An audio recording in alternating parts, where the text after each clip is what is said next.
Speaker recognizes Representative Dillon.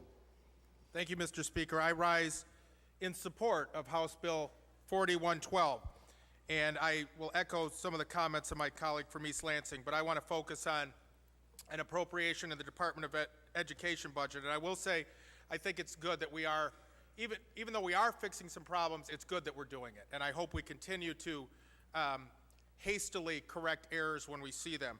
And one of those in particular, I just want to draw attention to the legislature because I think it's important. I'm happy that the legislature is doing this. We're providing $350,000 to help the students that were in the Albion High School merge into their new district.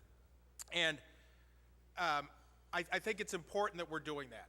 We were not aware that Albion was going to be closing its doors, but I will say this. We should not think that this is an isolated incident. This is an emergency. These are situations we're going to continue to have to prepare for.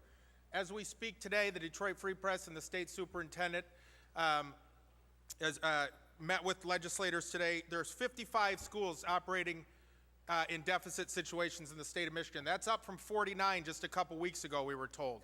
This is a number that keeps going up. So instead of expecting less districts to be in trouble like Albion, we're going to see more. And we're going to have to continue to appropriate $350,000 and more on an ad hoc basis unless we start making the decision with some foresight to actually start funding education in a way that we will not continue to have districts operating in deficit. And these are not just districts that have suffered from financial mismanagement.